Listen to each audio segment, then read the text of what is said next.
La palabra Hamán en el Corán. La información que da el Corán sobre el antiguo Egipto revela muchos hechos históricos que habían permanecido ignorados hasta épocas recientes. Esto nos indica que cada palabra en el Corán ha sido revelada con una sabiduría precisa. Hamán es un personaje al que se menciona en el Corán junto al faraón.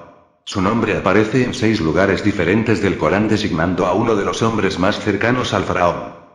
Es sorprendente que su nombre jamás sea mencionado en aquellas secciones de la Torá vinculadas a la vida de Moisés. Sin embargo, puede encontrarse una referencia a Hamán en los últimos capítulos del Antiguo Testamento, en este caso como un auxiliar del rey de Babilonia que sometió a duras crueldades a los israelitas aproximadamente 1100 años después de Moisés. Algunos no musulmanes, que sostienen que el profeta Muhammad, paz de Allah esté con él, escribió el Corán copiándolo de la Torá y la Biblia. Aseguran también que durante ese proceso él transfirió incorrectamente al Corán algunos de los personajes mencionados en esos libros.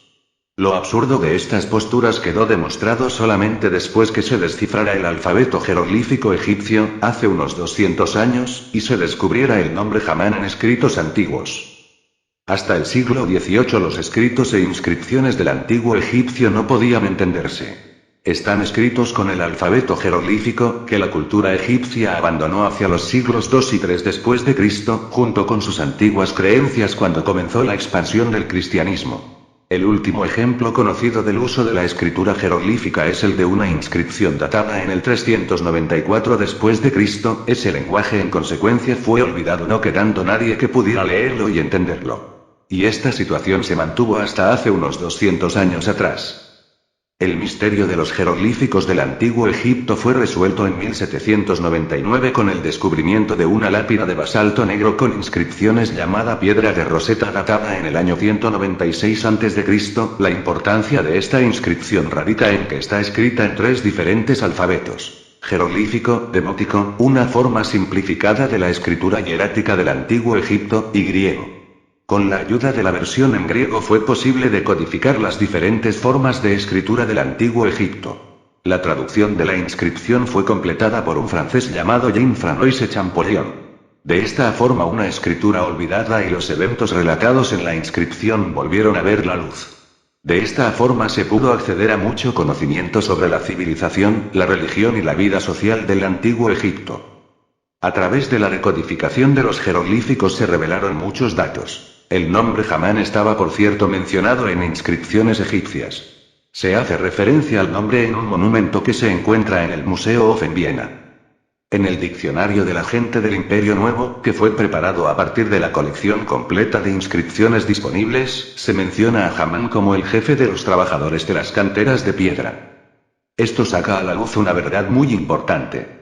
A pesar de las falsas aseveraciones de los adversarios del Corán, Hamán fue una persona que vivió en Egipto en época de Moisés, que estaba muy cerca del faraón, y estaba involucrado en las tareas de construcción, exactamente como se indica en el Corán. Más aún, el versículo coránico que describe la escena en la cual el faraón le pide a Hamán que construya una torre concuerda perfectamente con estos hallazgos arqueológicos. وقال فرعون يا أيها الملأ ما علمت لكم من إله غيري فأوقد لي يا هامان على الطين فاجعل لي صرحا لعلي أطلع إلى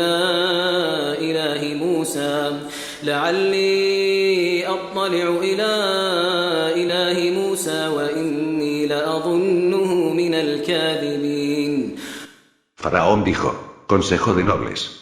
No sé que tengáis otro dios que yo, así pues Hamán cuece arcilla para mí, hazme una torre para que pueda subir hasta el dios de Moisés, pues realmente lo tengo por mentiroso. Corán 28:38. En conclusión, la existencia del nombre Hamán en los registros del antiguo Egipto no solo volvió inútiles los alegatos fabricados por los adversarios del Corán, sino que confirmó una vez más que este libro proviene de Allah. De una forma milagrosa el Corán nos comunica información histórica que nadie podía poseer ni comprender en la época del profeta. Títulos de los gobernantes egipcios en el Corán. En el Antiguo Testamento los gobernantes egipcios durante el período del profeta Ibrahim, Abraham, y del profeta Yusuf, José, son llamados faraón. No obstante, el título faraón comenzó a utilizarse mucho después de la época de ambos profetas. Al referirse al gobernante egipcio en la época del profeta Yusuf en el Corán se utiliza la palabra árabe al-Malik, que significa gobernante, rey, sultán. El rey dijo: traédmelo. Corán 12:50. En cambio, el gobernante de Egipto en la época de Moisés es designado como faraón. Esta distinción que efectúa el Corán no la hacen ni el Antiguo ni el Nuevo Testamentos ni tampoco los historiadores judíos, que solo utilizan la palabra faraón. En realidad el uso de la palabra faraón en la historia egipcia pertenece a un período tardío.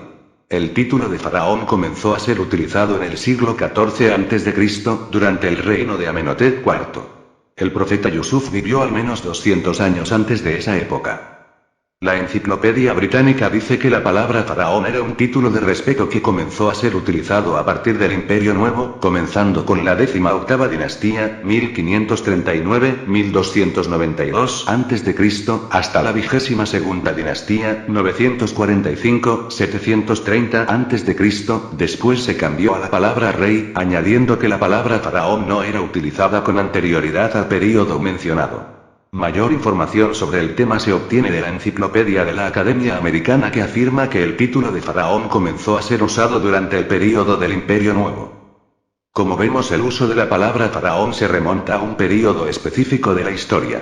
Por esta razón, la correcta distinción que efectúa el Corán, que habla de rey para referirse al gobernante en la época del profeta Yusuf y de faraón para designarlo en la época del profeta Moisés, es otra prueba de que el Corán es verdaderamente la palabra del Dios, Allah.